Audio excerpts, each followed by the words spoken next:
दोस्तों, आपका आज स्टडी पे स्वागत है। अब हम इंग्लिश का एक lesson number 1 where the mind is without fear पढ़ने वाले हैं। ठीक है, तो यह पोएम रविन्द्रनाथ टैगोर ने लिखा था। यह एक ऑथर थे गीतांजलि के। ठीक है, and it's profoundly sensitive fresh and beautiful words. और यह बहुत अच्छे से लिखा है इन्होंने, एक सेंस के साथ। ही became the first non European, मतलब कि इन्होंने गीतांजलि को बहुत सेंसिटिव फ्रेश होके एकदम ब्यूटीफुल वर्ड्स से लिखा गया है। ठीक है, तो और यह ही became the first non European to win the Nobel prize in literature. यहाँ पहले नॉन यूरोपियन, मतलब कि यूरोपियन नहीं थे, और इन्होंने नोबेल प्राइज़ जीता था 1913 में। ठीक है, this poem is one of the vastly read and discussed poem. यहाँ एक बहुत फैला हुआ, बहुत ज़्यादा बहुत प्रसिद्ध है ये पोएम, और बहुत डिस्कशन वाला है। इट वॉज ओरिजिनली composed इन बंगाल। इसे बंगाल में पहले कंपोज किया गया था, और लेटर ही हिमसेल्फ ट्रांसलेट, और इसको बाद में इंग्लिश में ट्रांसलेट किया गया। This poem is from his Nobel prize winning anthology Gitanjali. तो यह पोएम जो था वह नोबेल प्राइज़ जीता है। एंथोलॉजी मतलब जो होता है, बहुत सारे जो होते हैं ना कलेक्शन होते हैं पोएम के, गीतांजलि जो है कलेक्शन था सब पोएम का, उसी में से यहाँ एक पोएम है। तो यहाँ एक नोबेल प्राइज़ जीता हुआ पोएम है। Tagore lived during the time when India was ruled by British. ठीक है, टैगोर उस समय के थे जब इंडिया हम ब्रिटिश के अंडर था, मतलब कि फ्रीडम में नहीं था। In this poem besides political freedom from British, तो ये पोएम यह भी बताता है कि पॉलिटिकल फ्रीडम जो था उस टाइम का ब्रिटिश के टाइम पे।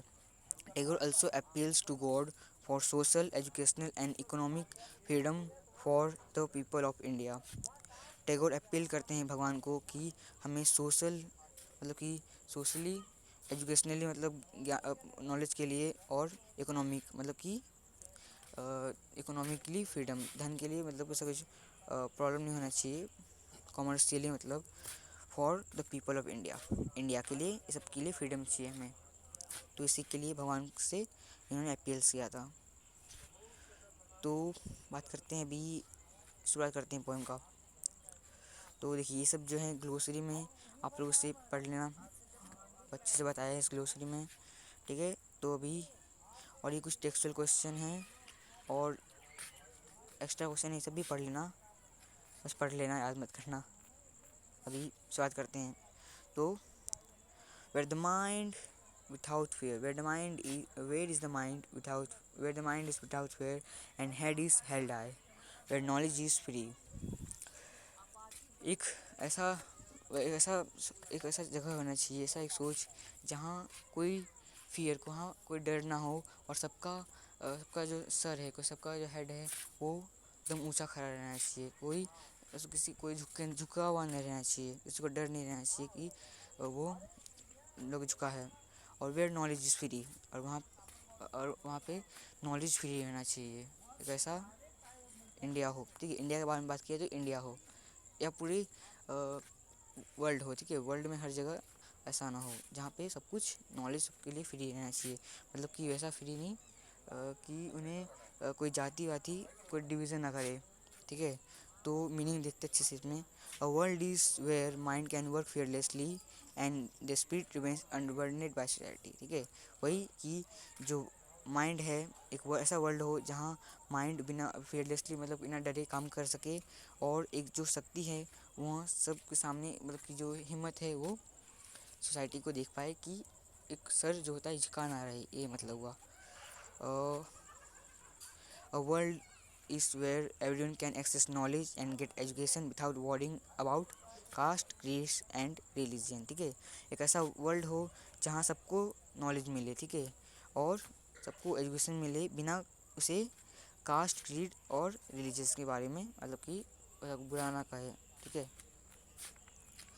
where the world has not been broken up into fragment by narrow domestic walls।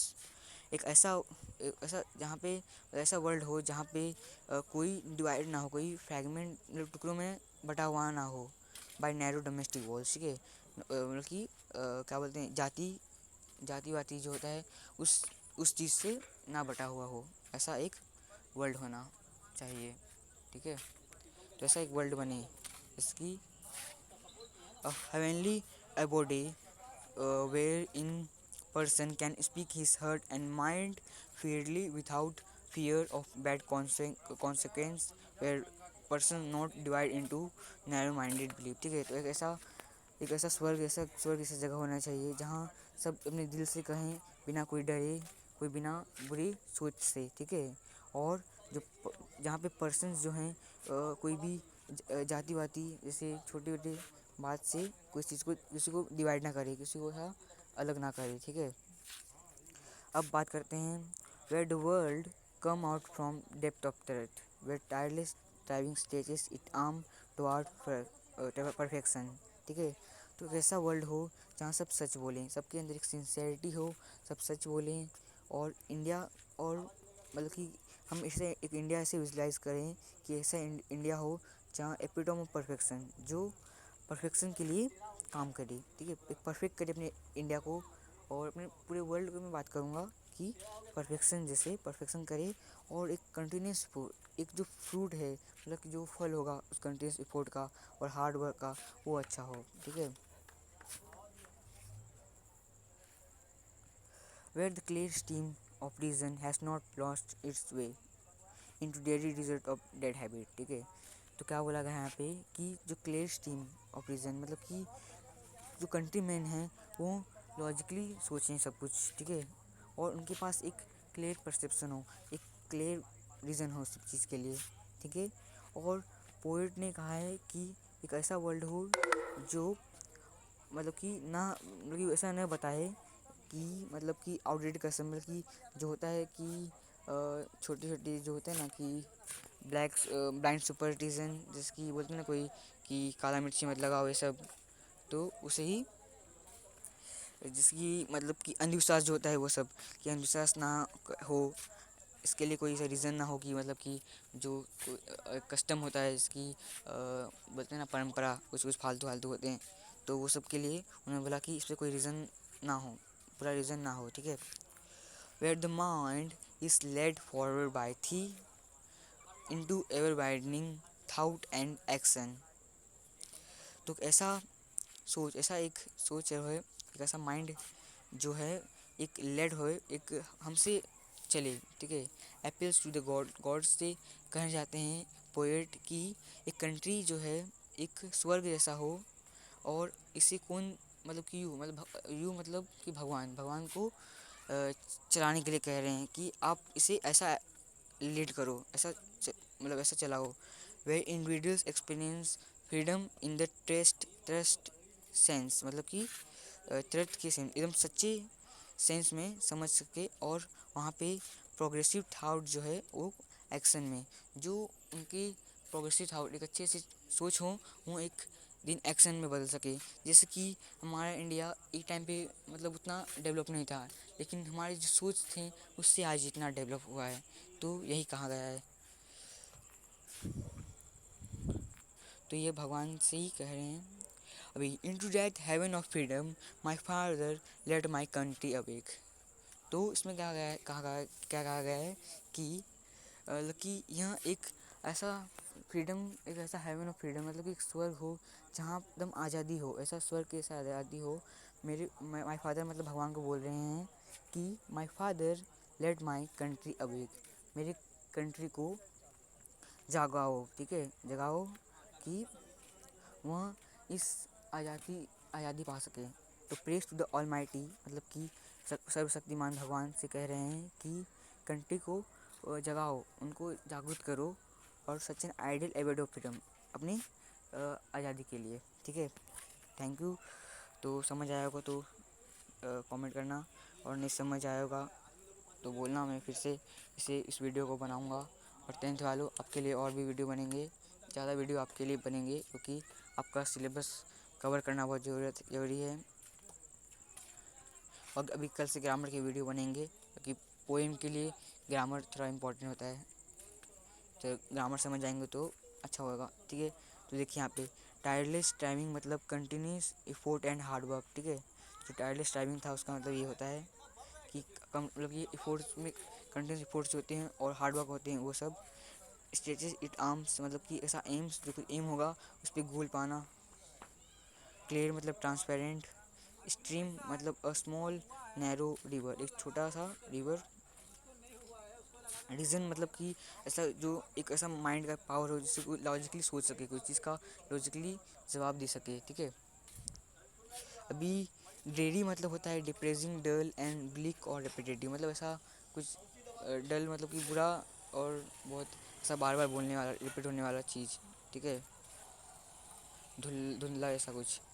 अ, अभी डेड हैबिट मतलब कि बहुत पुराने ज़माने के जो वो थे ओल्ड ट्रेडिशनल रिचुअल्स, अंधविश्वास, कस्टम्स जो थे, परंपरा उनके बेकाब के, कोई काम के नहीं। थी मतलब एक प्रोनाउन है जो ओल्ड इंग्लिश में यूज़ किया जाता है, यू, ठीक है, यू के टाइप पे यूज़ किया जाता था। ईवर वाइडनिंग मतलब फॉरवर्ड ब्रॉडिंग वंस आउटलुक, ऐसा कुछ मतलब कि थोड़ा चौड़ा मतलब फैला हुआ होता है, तो उसे कहते हैं। एक आउटलुक से देखें तो एक ऐसा मतलब हमेशा हमेशा मतलब एक फैला हुआ चीज़ हो, ठीक है। हेवन ऑफ फ्रीडम मतलब ऐसा एक फ्रीडम, एक कि जहाँ पे अच्छे थाउट का फ्रीडम हो, अच्छा सोचने का, अच्छे वर्ड और अच्छे एक्शंस की फ्रीडम हो, आज़ादी हो हमें।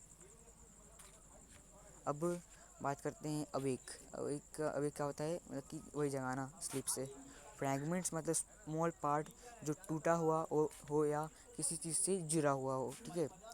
नैरो डोमेस्टिक वॉल्स मतलब division on the basis of religion, caste, class and skin colour in societies and between countries, ठीक है। ताकि डिवीज़न हो इस सब में, रिलीजन में, कास्ट में, उसे नैरो डोमेस्टिक वॉल्स बोलते हैं, ठीक है। तो आपको इसका मतलब भी समझ जाना है कि कलेक्शन है, फेरिस है, एडजेक्टिव है, क्योंकि आपको टेंथ में ज़्यादातर इस सब का मतलब पूछते हैं ना, तो आपको आना चाहिए, इसमें से ज़्यादा चांस रहते हैं। और ऊपर से आपका बहुत मदद होगा इसे याद कर लेना, ठीक है। तो अभी मैंने इसका एक पेपर बनाया है, तो आप इसे प्रैक्टिस कीजिए। 20 मार्क्स का है, अच्छे से प्रैक्टिस कीजिए इसको। इसे प्रैक्टिस के लिए है, अच्छे से प्रैक्टिस कीजिए और चैनल को सब्सक्राइब कीजिए, शेयर कीजिए इस नॉलेज को सबके साथ। और जी स्टडी पे ज्वाइन हो जाइए, वहाँ पे आपको बहुत सारी इन्फॉर्मेशन मिलेंगे, नोट्स मिलेंगे और स्टडी मटेरियल्स मिलेंगे।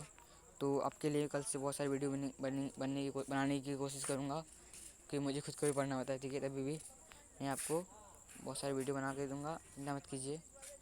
और आपको बताऊँगा कि कैसे अच्छे मार्क्स लाते हैं, तो उसके लिए भी वीडियो बनने वाला है, चिंता मत कीजिए।